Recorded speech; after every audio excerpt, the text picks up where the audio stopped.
São quase 1 milhão de pessoas no Brasil que ganham a vida com isso.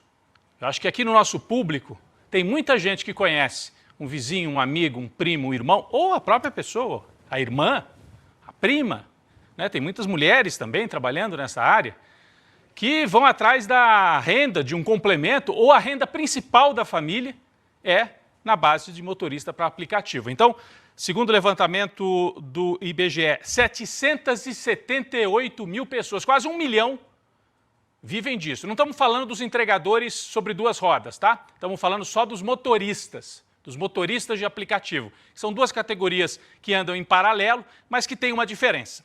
Então, motoristas de aplicativo, usando a palavra certa, Uber, 99, táxi, outros desse tipo, quase 1 milhão de pessoas, quase 2% da população economicamente ativa do setor privado estão nesse setor. Então, por isso é importante.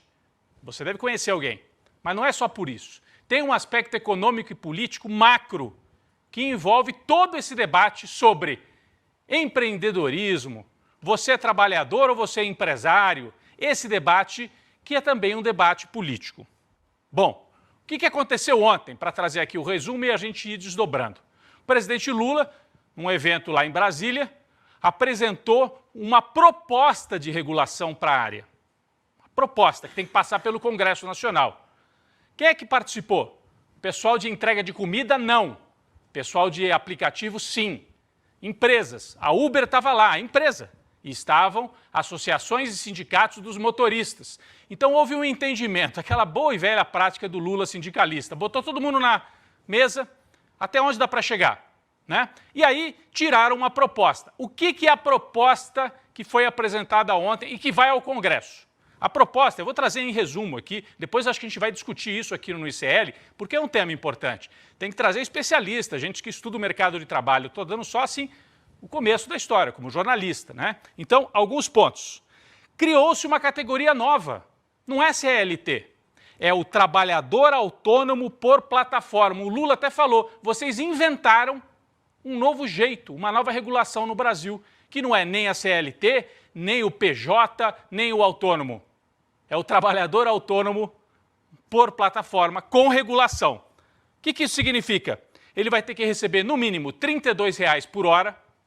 Ele vai ter que ganhar, no mínimo, o salário mínimo, R$ 1.400 e mais uns quebrados, hoje, e vai pagar uma contribuição para a Previdência de 7%, 7,5%.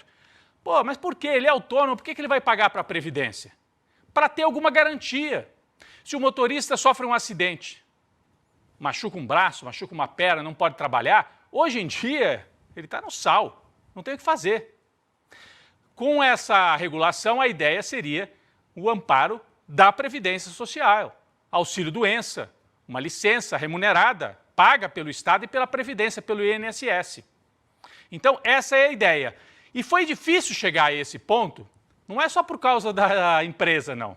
Porque os próprios trabalhadores se veem como empreendedores, muitos. Muitos não querem regulação, muitos não querem a CLT, porque dizem assim, não quero me prender numa empresa, eu quero estar livre, eu faço uma corrida aqui, faço outra, tenho um outro trabalho, uma outra fonte de renda.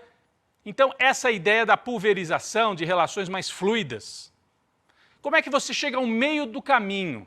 Ou seja, você não impõe uma regulação do século XX para trabalhadores do século XXI, porque muitos não querem, essa é a verdade, o Lula percebeu isso, o sindicalismo tradicional percebeu isso. Como é que você chega, então, a um meio termo que não é a regulação tradicional da CLT, mas também não é o vale-tudo de hoje, que se o cara sofre um acidente, se o carro quebra, se ele tem um problema de saúde, ele morre de fome, literalmente. Ou ela, como eu falei, tem muitas mulheres também trabalhando nesta área. Então, chegou-se a esse meio termo. Agora, o presidente Lula, nesse mesmo evento, pediu aos trabalhadores, vocês têm que ir para o Congresso pressionar para aprovar, para os deputados e senadores aprovarem isso. Bom, o Lula fez uma fala longa, a gente separou aqui um trecho e vai rodar para vocês, para a gente acompanhar o que disse o presidente na hora de apresentação desta proposta, que é inovadora realmente. Vamos acompanhar. Como é que a gente vai encontrar uma solução para dar a essas pessoas o direito dos empresários investirem, o direito dos empresários saber que vão ganhar o seu dinheiro do investimento, vão ter um lucro com isso, mas os trabalhadores saberem que vão prestar serviço, vão ser respeitados por isso. Mas quando tiver um infortúnio na vida deles, eles não vão ficar abandonados na rua da amargura, porque se não tiver uma regulação, é isso que vai acontecer. E muita gente não acreditava. Vocês acabaram de criar uma nova modalidade no mundo do trabalho. Eles acabaram de criar. Ou seja, foi parido uma criança nova no mundo do trabalho, em que as pessoas querem ter autonomia, vão ter autonomia, mas ao mesmo tempo as pessoas resolveram acordar com os empresários e com o governo de que eles querem autonomia, mas eles precisam de um mínimo de garantia. Aí a fala do Lula, um resumo do que eu trouxe aqui na abertura. Então, o aspecto prático, né? O aspecto que lida lá com o trabalhador brasileiro lá na ponta. Eu acho muito importante a gente prestar atenção nisso, pelo aspecto prático, né, de como é que isso pode impactar na vida de quase 1 milhão de brasileiros e brasileiras, e você desdobra isso em famílias, 4, 5 milhões de pessoas. Né? Estamos falando só dos motoristas. Agora, e o aspecto político, hein? Queria chamar a atenção para isso também. A sociologia, esse fenômeno de que o fascismo, a extrema-direita, avança quando há um mal-estar profundo social. Isso aconteceu lá na Itália, na Alemanha, na Europa, lá nas décadas de 20 e 30 no século XX. Tinha tido a Primeira Guerra Mundial, a Alemanha tinha sido derrotada, inflação, uma classe trabalhadora desesperada, não tinha trabalho, os preços subiam, entrou o nazismo e prometeu uma solução mágica e elegeu o judeu e elegeu outras minorias como grande alvo. Eles são os culpados. E o trabalhador, a classe média, encampou. Ah, então esse aí é o problema, vamos organizar o nosso país, vamos para frente com um discurso de ódio. Então, a melhor forma de você desmontar o discurso de ódio é voltar a ter um pouco de bem-estar social. Eu digo um pouco, mas eu gostaria que tivesse muito. Mas tem que avançar aos poucos. É o que o Lula está fazendo aqui. Então, dar resposta para esse tipo de vale tudo no mercado de trabalho é uma forma também de desmontar o mal-estar social que alimenta o fascismo. Eu sei que não é só isso, que tem também o discurso religioso, que tem o discurso da segurança pública, mesmo quem tem emprego e tem a regulação pode entrar na direita, mas uma parte é desmontar o mal-estar social e econômico e, com isso, tirar substrato, tirar o chão para o avanço dessas teorias e desses movimentos de extrema-direita, e aí eu estou falando aqui no Brasil. O Lula, quando foi presidente na primeira vez, de 2003 a 2010, e depois a Dilma no primeiro governo, que foi um governo de muitas conquistas, conseguiu dar respostas para a turma lá de baixo, né? Para quem estava na fome. Então veio o Brasil Sem Fome, veio o Bolsa Família. O Lula operou naqueles governos para os muito de baixo e para os muito de cima, que também ganharam muito dinheiro, e a economia girou, o PIB cresceu, os empresários ficaram ricos. Quem que ficou em dificuldade e gerou muito discurso contra o PT já naquela época? Os setores médios, medianos. E isso foi se aprofundando cada vez mais. Nesse governo agora, e esta medida para mim é simbólica disso, o Lula procura dar resposta para esse setor intermediário. O motorista de Uber é trabalhador muitas vezes, mas se vê como um empreendedor, é um classe média baixa, um sujeito que já teve bons empregos, ou uma mulher que já teve bons empregos, e vai para essa atividade de Uber como uma única saída. Muitas vezes tem que alugar o carro, a gente sabe disso. Eu não sei nem o percentual, era legal saber, 30%, 40% alugam o carro para poder trabalhar. Então já saem devendo, começam o mês devendo, uma correria danada. Então o Lula agora nesse governo tenta dar resposta para esse setor que é trabalhador, mas não é lá da base, não é o Bolsa Família. É um setor um pouquinho acima do Bolsa Família. E é aí que o bolsonarismo mais ganhou. Na classe média baixa, na classe trabalhadora, num pessoal que ficou meio recalcado. Porque, veja, eles olhavam, poxa, a turma lá tem programa social, tem bolsa isso, tem bolsa aquilo. Lembra esse discurso? Ah, tem bolsa para tudo, e eu? Eu lembro sempre daquele cara que tem uma casinha na entrada de uma comunidade. mas ele se vê como classe média, está fora da comunidade, é trabalhador. E olha e fala, lá está o pessoal que ganha Bolsa Família, eu não ganho nada. Isso gera um recalque, gera um discurso que vai muitas vezes para a direita. Então, tem também esse aspecto político nesta sinalização do Lula, que, aliás, no discurso de ontem, sinalizou um outro tema importante. Precisamos dar financiamento para que vocês comprem o seu carro. E aí está falando com os empreendedores. Essa massa de trabalhadores que se vê como empreendedor, mas não tem nenhum meio de produção, o carro, né? Ele se vê como empreendedor, mas aluga. É como se fosse um operário que tivesse que alugar a máquina para trabalhar na fábrica. E acha que está sendo empreendedor. O Lula sinalizou, precisamos criar uma linha de financiamento especial para vocês não terem que pagar aluguel de carro, para vocês terem o carro de vocês. Isso fala muito, dialoga diretamente com esses trabalhadores. Olha, eu acho que é uma forma importantíssima de desmontar uma parte desse mal-estar. Pergunta, e aí eu não tenho resposta, e não sei se o William, a Vivian, de ontem para hoje conseguiram estudar esse assunto. Eu confesso que ontem eu fiquei até tarde da noite. Por que os trabalhadores de entrega de comida, que é o pessoal das duas rodas, Vivian, que é bicicleta e moto, não entraram nisso aqui? Deixando claro mais uma vez, só motorista de aplicativo, de viagem. O iFood, usando a palavra que todo mundo conhece, não entrou. Bom, a gente leu por que não entraram. Não houve acordo. Com a Uber e os trabalhadores de aplicativo, houve. Com os entregadores e com as empresas, o iFood, não houve. O Lula até brincou com o Jacques Wagner ontem lá. Falou, Wagner, o iFood tem sócios que são da Bahia. Pô, convence os caras lá para virem conversar com a gente quer fazer um acordo também com o iFood. Nós vamos conversar com eles. É uma empresa brasileira. Apesar do nome, né, William? Ontem até as pessoas ficaram falando, os bolsonaristas nas redes.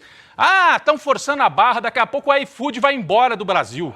Para onde se ela é brasileira? Eu queria saber. Brasileiro só atua no Brasil, nenhuma empresa que atua em vários países. Podia ser, né? Atua na América Latina inteira, mas é brasileiro. O iFood só atua no Brasil. Vai sair do Brasil para onde? Pois é, eu até vi algumas notas e tal da própria empresa, da iFood, falando, não, nós queremos conversar. É que ainda não chegamos a um acordo. Um dos pontos é que os motoristas de aplicativo vão ter que contribuir para a Previdência, com 7%, não é muito. Os motoboys que trabalham com entrega, muitos dizem que não tem como contribuir nem com 7%. É uma faixa de renda ainda mais baixa. Então tem que se achar uma outra solução que talvez não passe pelos 7%. E por isso que não se chegou a esse acordo. Precisa chegar, precisa avançar, precisa ter uma conversa e atender esses trabalhadores. É uma grande massa de trabalhadores brasileiros. Se o Lula é partido dos trabalhadores, quando ele vai para o governo, ele tem que lidar com esses trabalhadores, que têm, olha, uma mentalidade totalmente diferente. E o Lula ontem reconheceu no discurso dele, ele falou, quando eu virei trabalhador, o meu sonho e o sonho da minha mãe, que ele cita muito, né, era que eu tivesse uma carteira de trabalho assinada, registrada. Eu queria levar a carteira para minha mãe ver em casa, era o orgulho de todo mundo. Não é necessariamente o sonho desta geração. Eu acho que as pessoas sonham em progredir, em ter trabalhos melhores e tal, mas não é necessariamente ter a carteira de trabalho, né? Então tem que lidar com isso, lidar com a realidade, não ficar, não, vocês precisam se filiar ao sindicato do jeito que nós sempre fizemos. É outra geração, né, William? Acho que isso tá em jogo também nesse momento, né? O Lula tinha feito a proposta durante a campanha de que essas categorias tivessem carteira assinada, fossem CLT. A proposta agora já é diferente e acho que vai ao encontro, Rodrigo, do que o mundo tem feito, né? Na Inglaterra, por exemplo, a Suprema Corte da Inglaterra aprovou uma legislação que coloca os entregadores, tanto de aplicativo, tanto de transporte de pessoas quanto de transporte de mercadorias, numa categoria intermediária entre o autônomo e o registrado em carteira de trabalho. Na Espanha tem um entendimento mais ou menos parecido. É uma realidade nova. O próprio Lula falou, né, que estava parindo uma criança nova. É uma outra categoria, é uma outra relação de trabalho que eu acho que não pode se enquadrar dentro do CLT, como, por exemplo, eu tinha proposto e já retrocedeu lá da campanha para cá, mas é uma categoria nova que tem que ser enfrentada. A diferença é que o iFood, os entregadores de alimento ou de mercadorias, como, por exemplo, o Mercado Livre, tem um outro tipo de negociação, é mais difícil. As empresas são mais difíceis de lidar e as categorias as necessidades dos trabalhadores são mais específicas. Por isso que eu acho que, inclusive, ficou fora dessa primeira etapa, mas está em negociação. Isso ainda vai para o Congresso, essa proposta que já está fechada para os motoristas. De qualquer maneira, a gente deixa anotado que é uma necessidade agora ir para a segunda parte, a negociação com o pessoal das duas rodas, como diz quem estuda esse assunto, né? O pessoal das 4 rodas já foi para esse projeto de lei do Lula. Bom, isso é um sinal positivo. A gente percebe que mesmo sob polarização, esse discurso, esse ódio todo que há na sociedade, pelas beiradas, pelas frestas, dá para você ir melhorando, dá para você ir desmontando. Ah, tem que fazer punição judicial a quem deu golpe? Tem, mas tem que fazer isso aqui também, lidar com a realidade, melhorar a economia.